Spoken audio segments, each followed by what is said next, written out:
नमस्कार दोस्तों। आज एक और पौराणिक कथा में आप लोगों का स्वागत है। सालों पहले एक गांव में एक ऐसा गरीब धार्मिक ब्राह्मण रहता था जिसकी कोई संतान नहीं थी। वह रोज नहा धोकर मन से देवताओं की पूजा करते हुए संतान की मांग करता, लेकिन ब्राह्मण की पत्नी खूब आलसी थी। वह न स्नान करती थी और न ही पूजा पाठ। पत्नी की इस आदत से ब्राह्मण दुखी था। ब्राह्मण के धार्मिक गुणों से उसके घर में जल्द ही संतान के रूप में एक पुत्री ने जन्म लिया। उसकी पुत्री भी ब्राह्मण की ही तरह धार्मिक थी। जैसे जैसे वह बड़ी हो रही थी, पूजा पाठ में उसका मन भी उतना ही लगने लगा। वह हर रोज सुबह उठती, स्नान करती और भगवान विष्णु का ध्यान व जप करती थी। इसी तरह वो बृहस्पतिवार का उपवास भी करने लगी। इससे ब्राह्मण के घर की गरीबी भी दूर होती गई। हर दिन पूजा पाठ करने के बाद वह पढ़ने के लिए स्कूल भी जाती थी।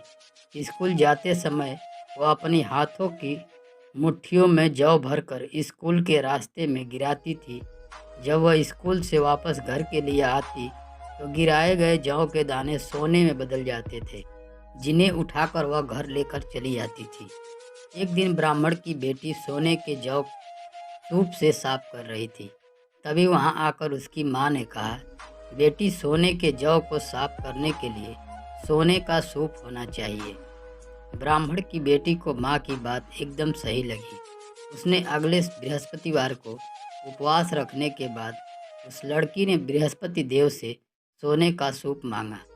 ब्राह्मण की बेटी हर बार पूरे विधि विधान से बृहस्पतिवार देव की पूजा अर्चना करती थी। इससे प्रसन्न होकर भगवान उसकी सारी इच्छाएं भी पूरी कर देते थे। इसी तरह उन्होंने सूप सोने की देने वाली प्रार्थना भी स्वीकार कर लिया। अगले दिन हर रोज की तरह ब्राह्मण की बेटी पूजा पाठ करके स्कूल गई। रास्ते में जौ के दाने बोते हुए गई। वापस आते समय जब वह जौ के दाने बीन रही थी तो उसे सोने का सूप भी मिल गया। सोने का सूप लेकर वह घर आई, जिससे उसने सोने के जौ साफ किए।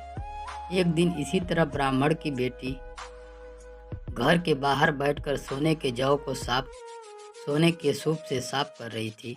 तभी उसके घर के सामने से एक राजकुमार गुजर रहा था। राजकुमार ब्राह्मण की बेटी को देखते ही उस पर मोहित हो गया। जब वह अपने महल पहुंचा तो ब्राह्मण की बेटी के मोह में उसने खाना पीना त्याग दिया।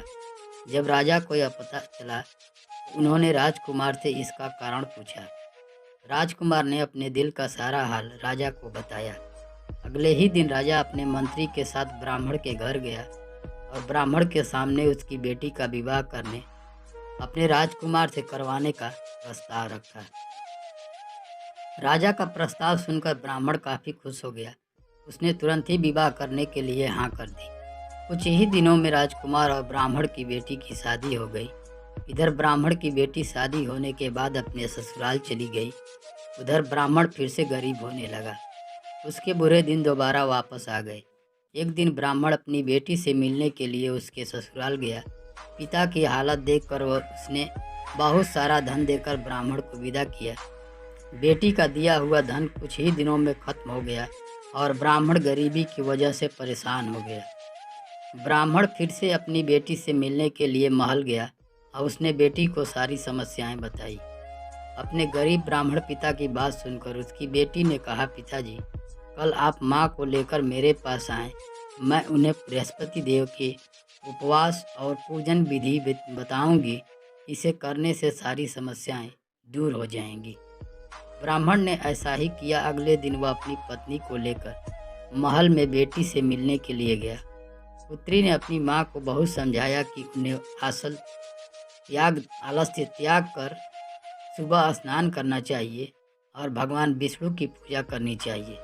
लेकिन ब्राह्मण की पत्नी ने उसकी एक भी बात नहीं सुनी। वह अभी भी पहले की ही तरह रहती थी। माँ की ऐसी हरकतों से तंग आकर एक दिन उसकी पुत्री ने माँ को एक कोठरी में बंद कर दिया। उसे जबरन सुबह स्नान करवाया और भगवान विष्णु की पूजा करवाई।